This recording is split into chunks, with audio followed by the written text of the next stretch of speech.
샬롬, 주님의 이름으로 인사드립니다. 우리 잠시 기도하고 함께 말씀 나누도록 하겠습니다. 하나님 감사합니다. 이 시간도 저희와 함께 하셔서 성령께서 저희 마음 가운데 주의 말씀 깨닫도록 도와주시옵소서. 감사드리오며 우리 주 예수님 이름으로 기도하옵나이다. 아멘. 이제 가나의 혼인잔치 두 번째 시간입니다. 오늘은 요한복음 2장 5절에서 7절까지 8절까지 한번 제가 읽어드릴게요. 그의 어머니가 하인들에게 이르되 너희에게 무슨 말씀을 하시든지 그대로 하라 하니라. 거기에 유대인의 정결 예식을 따라 두세 통 드는 돌 항아리 6이 놓였는지라. 예수께서 그들에게 이르시되 항아리에 물을 채우라 하신즉 아귀까지 채우니 이제는 떠서 연회장에게 갖다 주라 하심에 갖다 주었더니 9절까지 읽어야겠네요. 연회장은 물로 된 포도주를 맛보고도 어디서 났는지 알지 못하되 물 떠온 하인들은 알더라. 여기까지만. 우리가 지난 시간에 가나의 혼인잔치에서 예수님의 내 때에 대한 우리가 생각을 해봤습니다. 저 개인적으로는 내 때를 종국적으로는 저 새하늘과 새 땅에 이르러 우리 주님과 함께 올리는 어린 양의 혼인식으로 이렇게 저는 어떻게 보면 굉장히 확대해서 말씀을 드렸는데, 이 본문상의 의도로는 예수님께서 십자가를 지시는 그 때를 의미하는 것으로 보는 것이 가장 우선은 타당합니다. 그래서 아직은 내 때에 이르지 아니하였습니다. 이 말씀이죠. 그러나 주님께서는 결국 마리아의 어머니인 마리아의 요청대로 물을 포도주로 이제 만드십니다. 그 과정을 우리가 보면은 여기에 요한은 몇 가지 어떤 의미에서는 우리로 요한복음을 통해서 예수님의 사역을 사도 요한이 계속 표적을 따라서 여러 가지 표적을 따라서 우리에게 이제 보여줄 때마다 계속 반복적으로 예수님께서 지적하시는 것이 있습니다. 그것은 바로 유대인들의 율법에 대한 지적이에요. 그래서 첫 번째 표적부터 이러한 내용은 사실 많은 주석가들의 그런 평가를 봐도 별로 지적되고 있지 않은 것으로 저는 볼 때 어떤 의미에서는 우리에게 새로운 그런 초점이 될 수 있습니다. 거기에 유대인의 정결 예식을 따라 두세 통 드는 돌 항아리 6이 놓였는지라. 이 부분이에요. 이 부분이 정결 예식이라 하는 것은 이제 유대인들이 이제 밖에 나갔다 들어올 때 또는 손님들이 그 가정을 방문할 때 항상 그들은 이제 중동의 사막 지역에 이렇게 살다 보니까 샌들을 신고 살지 않아요? 그러면 항상 이 먼지가 묻어 있고 이렇습니다. 그렇기 때문에 일단 집안에 들어오게 되면은 물을 한 바가지 정도 이런 식으로 해서 그 샌들에 묻어 있는 먼지를 떨고 손을 씻고 하는 이런 정결 의식, 그건 굉장히 바람직한 그런 의식이죠. 근데 이것은 이제 정결 의식이에요. 어떤 의미에서는 허드렛 물, 손발을 닦는 물은 사실 이렇게 허드렛 물로 우리는 취급할 수 있잖아요. 그런데 이제 여기에 특별하게 6이 놓였는지라라고 사도 요한은 이것을 기록을 했어요. 6이라는 숫자는 사실 사람의 숫자입니다. 불완전한 숫자죠. 이 요한복음에 나오는 이 여러 가지 숫자 가운데 특히 나중에 이제 사도 요한은 이제 요한계시록에 들어가서 숫자에 대한 많은 부분을 우리에게 보여줍니다. 근데 이제 여기서 특별히 6이라 하는 것은 불완전한 사람의 수를 나타내면서 7, 유대인들의 개념 속에서는 7은 완전수죠. 그것은 이제 삼위 하나님과 4를 만물의 숫자로 봤을 때 3과 4를 합쳐서 7로 표현될 때 비로소 완전수다. 그러나 6은 아직 불완전한, 그래서 7에서 하나가 모자란 6의 개념은 바로 사람의 수로 이렇게 유대인들은 인식을 하고 있습니다. 그러다 보니 유대인의 정결 예식, 그들이 정결 예식을 위해서 그것을 따르는 것은 물론 좋지만 결국은 불완전한 것이죠. 여기에 이제 사도 요한의 어떤 의미에서는 그 숨겨진 그 초점이 여기에 있는 것이죠. 왜 이제 다음에 우리가 계속 보면은 예수님께서 일부러 의도적으로 안식일마다 표적을 행하셔요. 그것은 이제 유대인들에게서는 그거는 뭐 거의 금기 사항이거든요. 안식일을 거룩히 지키라는 그들의 그 십계명을 어기는 가장 중요한 우리식으로 얘기하면 헌법을 완전히 이제 어기는 그런 비헌법적인 굉장한 어떤 최고조의 그러한 위법을 예수님께서 일부러 의도적으로 행하신 것을 나중에 볼 수 있어요. 그래서 이 첫 번째 가나의 혼인잔치에서도 예수님께서는 불완전한 유대인들의 율법의 상태를 오히려 지적하시면서도 그것을 완전케 하시는, 결국은 이 율법은 누가 누구에게 허락된 것이죠? 결국 여호와 하나님께서 이스라엘 민족에게 허락한 것인데 이 유대인들은 이 율법이 전부인 것으로만 알고 그 율법을 지키기 위한 또 다른 세부적인 자기들만의 율례를 만들고 규례를 만들어서 그 율법 자체를 보호하기 위해서 수많은 그러한 규례를 만들었어요. 그래서 예를 들면 안식일에 일하지 마라. 이 안식일을 온전히 안식일을 지켜라 하는 하나님의 그 본 마음을 그들은 어떻게 해석했냐면은 안식일에는 절대 아무것도 해서는 안 된다. 집 바깥에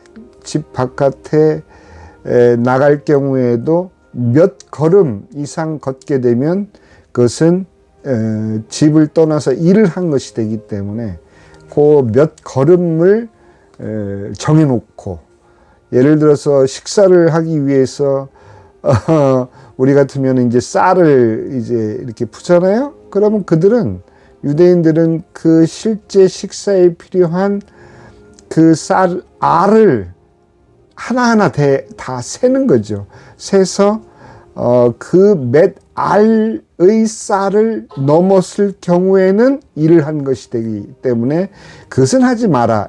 이거는 원래 하나님이 주셨던 그 십계명의 의도와는 전혀 다른 그를 스스로 해석해서 만든 규례가 넘쳐나다 보니 결국은 하나님이 주신 원래의 그 계명의 의도와는 달리 그들 스스로가 만든 규례에 묶여서 정작 하나님이 그들에게 주고자 했던 그 본 마음은 그들은 완전히 떠나 있었던 거죠.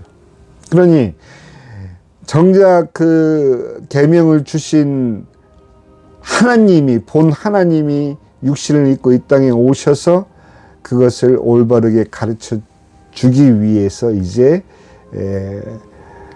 여러 가지 표적을 행하실 때마다 의도적으로 안식일 날 병자를 고치는 것을 우리가 이제 발견할 수 있습니다.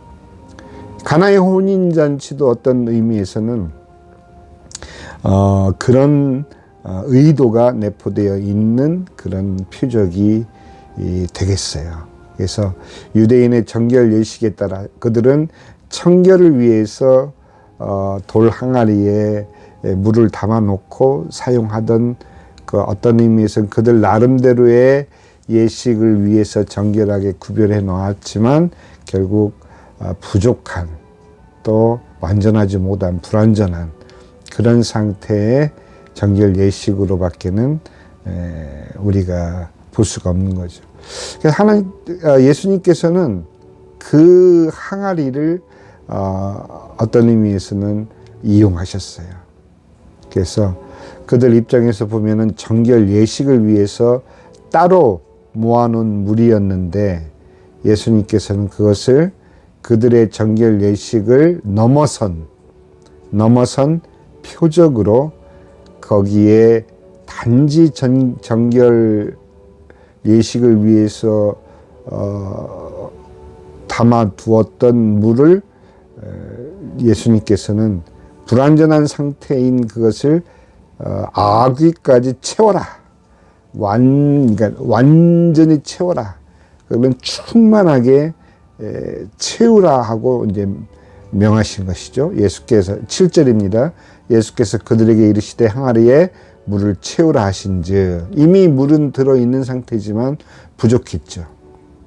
이제 그것을 요한은 시각적으로 하나님의 자녀들과 또 예수님의 복음을 듣는 독자들에게 이것을 설명하고 있는 거예요. 여러분들에게도 마찬가지예요.